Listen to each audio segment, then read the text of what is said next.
asked if pants were optional on your podcast. So we'll just get Brad to cut her off from here. There was that discussion. Gone live. All right, we're on. All right, good afternoon or evening, wherever it is that you might be. Chris and Jimbo with Hobie Fishing. Mate, it has been way too long since we've done one of these. It is. I think, was it last year? Let's just say it was. We were just trying to go back through looking at, I guess, the last official round from last year prior to our Australian Championships, and we understand that Series 13 really did draw out over effectively 3 years. Yeah. Just a crazy time, and I do hope that, I guess, everybody that we're about to welcome to round one for Series 14, it's going to be a real blend of anglers, Jimbo. I mean, there's guys and girls that have, been with us last year or not been with us for a couple of years. I mean, some of the names on that entry list are just a bit of a blast from the past, even. Yeah, they are, definitely. I think we'll start off by having a look at what was Series 13. The last official round that we did was Woi Woi, which it was a little bit of a two-prong thing there. We had obviously had the winner of that round, as well as it really did culminate to determine who was going to be our Angler of the Year. Yes. So there was a lot going on, and I think we had Darcy Harding. Yes. Take that event out. We're just making sure that we got that. I got it wrong. I think I got it wrong at the presentation at the AC as well. Sorry, Darcy. Completely our fault, Darcy. I'm sorry, mate. But look, that round was taken out by Darcy Harding. Stephen Pryke ended up being our Angler of the Year. We rolled in some 6 weeks or so later into an Australian Championships on the Gold Coast. Yep. To have a first-time winner, certainly no stranger to the podium in general, but the first-time winner of an Australian Championships for the Hobie Kayak Series in Russ Babacule. Yep. I guess, wrapping up what was also included in that event with the Angler's Choice. Yeah. Between the anglers, which Prikey was involved in again with none other than Kilpatrick. Yeah, James Kilpatrick from Hunter Water Sports. So fast forward, I don't know, what is it, 7 months? Yep. And here we are. So I guess we've gotten through the back end of 2022. We've rolled into 2023. All guns are blazing. I don't know about you, but it certainly crept up on me a little bit from a mental perspective. Yeah. Just trying to get used to getting back into that role of being organised for tournaments. Packing the bags in a different way. Yeah, look, it's but certainly super, super keen to get back out there and get an uninterrupted, and make sure I haven't put the mocker on that, an uninterrupted Series 14. Yeah. We're kicking off at Marlo. Last time we were there, what can you remember? That was your, we took your cherry. Yeah, that was my first round. You ran that one, and Mr. Simon Morley took it out. I think he was leading day one, and then backed it up day two. I think Simon might still have as his cover photo on social media that 3.84 kilos on the second day. It's Marlo. And look, nobody else would. There's a couple of people that still love Marlo. Obviously, Rick. Yep. Rick Massey, no doubt. Loving the place. Yeah. And who was that other fellow? Was it back in 2013 that we had an Australian? No, it wasn't grand Australian. final. A grand final. The standing grand final, last grand final winner. Daryl Head. Sorry, Daz. This has been a bit of an ongoing niggle, I'm sure. But He's got thick skin. I've taken as much advice as I can from Daz leading into this event, and then I don't know, maybe flipping it around the other way and going in a different direction. But look, obviously getting back down to Marlo, there's a couple of changes, Jimbo, that we've been made aware of down at Marlo. Yep. We understand that the site and everything is going to be much the same as it was. Correct. So I guess entry and exit off the water, there'll be no real change to that space.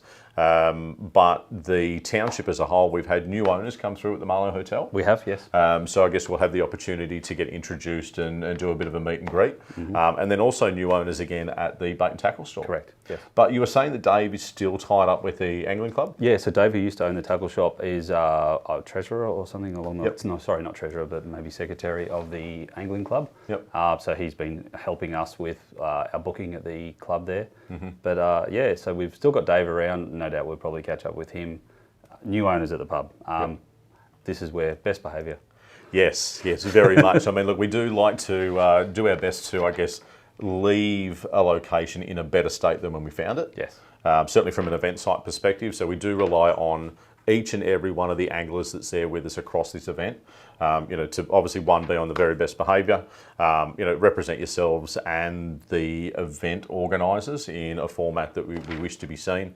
So please just keep that in mind. I obviously know that I'm going to be pretty keen to make this a really, really great event, but not too many rules and regulations, but there's certainly a few. Look, and I think our people are really good normally. They really are. It's just, actually, if you get a chance, go up and say hello to these new owners. Absolutely. And new people at both the cafe, the tackle shop, and the pub. These small communities really do rely on that tourist trade, and let's kick the tin and give Marlo a hand down there. That's for sure. Absolutely. Mate, sponsors for Series 14 for us have had a little bit of a reshuffle. Obviously, our naming rights sponsor is maintained with Daiwa. Yeah. Speaking with Brett and Rich and the guys up there, it's they've had a really, really busy start to their year as well. They've just come back from Japan, a handful of the guys, with a new product release. I guess the Bait Junkie series, the in-feet rods, and it's full steam ahead for Daiwa right now. Yep. So we're really looking forward to welcoming them back as our naming rights sponsor, and in fact the round sponsor. Yes. For this particular Great event. opener for them. Yeah, very much so. Obviously, Lowrance, Power Pole, Atomic, Pro Lure, Tackle Tactics, Strike Pro, so obviously Strike Pro Duro, yes. As the parent company that's in place there. Obviously, Escape with ET, we're still heavily involved with ET. Matt and the team down at Fly Program. The Fly Program, of course. And then obviously you've got the where they're kicking around as well. Last year, Jim, Manic Tackle and Sims came on board to make some amazing additions to the Australian Championships. Yes. I think the anglers that were recipients of that were, pretty impressed. Absolutely. Obviously, we are welcoming Manic Tackle and Sims on board for the next 3 years for our full series. So it'll be 14, 15, 16. Yeah. With the team at Sims. So there'll be a bunch more goodies coming through from the guys, at Sims in that space. So welcome on board. Thank you very much, Renee and team over there in NZ. It makes a massive difference that without the sponsors, Jim, as you know, there is no series. No, there is not. And certainly not a series to the standard or the level that we've been able to build across all these years. Hurricane Lures. New one. Yeah. He's been around. Naughty has good to see him in. Definitely been around.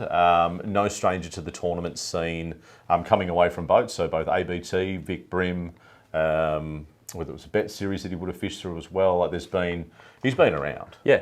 And his anglers have done very well. Yes. That Simon Morley bloke, that Tony Petty fellow. Troy Parsons. Troy Parsons. We did see Troy's name on the list. And of course, Peter Nord's name. Yeah. As Hurricane Lures on the list. I was having a quick chat to Simon the other day, and there's been this bit of back and forth between Simon and Tony as Batman and Robin. Yep. I'm told that with Parso and Naughty coming in, we've now got the Joker and the Riddler. So, what is it about 50-something-year-old men still trying to be comic book heroes? Not sure. I'm sure there'll be plenty more banter about that moving forward at the event. So, welcome on board, Pete, crew, and the entire organisation that is Hurricane Lures. Yep. So, I believe that Brad just updated us as well that we have now hit 87 entries. Yes. We had 85. We refreshed the page. And we're up to 87. So it is happening very quick. We've got a few more days until we lock out the early entry. Yep. And that's when we'll start seeing some people that we just mentioned. The traditional late entrants. But look, obviously it's whatever works for you guys. We'd love to see you, get that early entry through prior to Friday. Is there someone else's name on that list? Haven't seen anyone. No. People might have to pop in there and have a look. I'd take a good look at the entry list. Yeah. It's you never know who you might find on the list. Clearly no threat. No. Right to the pointy end of the table, but we won't let any more out. We'll see how we go. So John Chen, I think you were our 87th entrant. that guy is a threat to the top end of the list. Yeah. I mean, he's taken out BEM, I think multiple times. Yep. And he's done can events, he's done worlds. He's a great angler, so the world's worst interpreter, Johnny Chen. That's him. We're just going to try and get into a little bit of, I guess, not exclusively serious, but just a few housekeeping sort of processes, things that we've identified over the last couple of years that we really want to try and make sure that these events run super smoothly for anglers and for us as well, you know, as event organisers, just to get the best experience for everybody. Yeah. Kayak maintenance, Jimbo. We have been at this, I guess, as yourself with Hobie for the last decade. Yep. I guess my own time as a dealer and then now back in this place. Prior preparation prevents something poor performance. Yep. Just take a look. It's been 7 or 8 months. For those of you that may not have done a bunch of just social angling and the like, if you happen to be somebody that's had a kayak sort of sitting under a cover or in the garage, yes, take nothing for granted, please. Swing by, catch your local dealer, get some hints and tips from them. There's a bunch of stuff online as well, but just bow to stern on the kayak. Just make sure that everything's clean, clear, sorted, operational. Your Mirage drives, of course, as your primary propulsion. If you're not doing that servicing yourself, get that serviced by your dealer. You've still got another week and a half before we get down to the event. Honestly, we will do our absolute best to look after you on the water, but there are a few things that we would otherwise expect you to do at your end with respect to maintenance for that product. Our first and primary response, I guess, as organisers for the event, is that emergency phone to be used for the purposes of safety. Yes. Flat batteries and the like might just take a slightly lower priority. Please don't take that personally or aggressively in any way. That's not what that's about. But if you can organise yourselves leading into the event as best you can, obviously there are errors that occur. Yep. We are definitely here to help. But the primary function of that emergency phone, or phones I should say, is for angler safety. Yep. They're an emergency phone to be used for an emergency or obviously that safety issue. So kayak maintenance, drives, steering systems, batteries, impellers and pickups, Jim, in live wells. Yeah, so we have moving water, and as we've been hearing, there's a lot of fresh still coming down the Snowy. So yeah, definitely it is going to be something. Make yourself aware of your maintenance on your live well.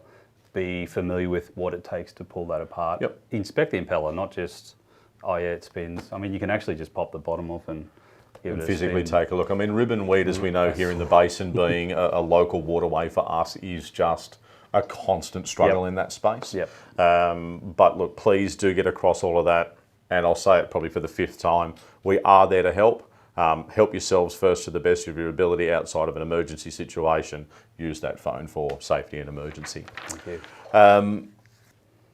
Ongoing repairs at the event and the like. Look, we're definitely there to help to the best of our ability. You've got an amazing dealer network, and I'm sure that there's going to be a handful of dealers or dealer representatives on site. I think I was talking to Glenn from Action Motorsports earlier today. One of his staffers are going to be at the event, so I'm sure that they'll have a kit. Yep. James Kilpatrick, you are an absolute star at these things. He's a machine. You're always looking after the guys and girls, tenfold. So obviously, I'm sure that James will be there. Obviously, as Hobie, we are also there. But certainly, do the maintenance so that you don't have the issue to the best of your ability. If you do need to, there will be dealer support and also Hobie support on site. Yep. Outside of that, we are looking forward, Jimbo, to seeing a rather specky Daiwa wrap. Yeah, I saw a couple of pictures of that. It's going to look really There's cool. a little bit of goings on down there in the Daiwa stable, and I guess as part of our support and their support for us and vice versa, there'll be an amazing new in-feed wrap on a PA14 being rocked by Dale Baxter. Yep. At the event. So yeah, really looking forward to getting that out and getting some coverage on that one. I think there'll be a nice little bit of an unwrapping video down there. Brad will do. So yeah, there'll be support for the people that support us, that's for sure. A few other Hobie goodies that will be forthcoming, and there's some detail about this that we'll obviously still need to get through to the dealers. Yes. Obviously, the Hobie team jerseys, the series jerseys that are here, and there's actually 3 new caps that'll be coming through, and we will aim to get all of the information through to the dealer network ASAP so that they can get some orders in, and maybe there's some on-site collection. Yep. Down at Marlo. So we'll make sure that we bring a bit more of that gear down there for that event as well. Yep. A recent addition to socials, a recent addition to, I guess, the tournament scene, a review system, and I guess it will actually build to be an incredible resource for not only seasoned anglers, but people new, wanting to come into, I guess, what is the Hobie Kayak Fishing Series and just recreational fishing generally. I think there'll be tips for everything, yeah. You, firstly, I think, had a chat to Deethy. Yeah, late last year we had a bit of a chat. Yep. And, but I think yourself, you... Yeah, got on with him in the last week or so. And so what we're referring to is the Brim Fishing Project with Deethy. I understand the platform that's being shared on right now is Spotify. Yes, and working on the Apple platform as we speak. To get across with that. So I've seen that obviously the release of that yesterday, and there was all sorts of support, for that sort of streaming across the social platforms.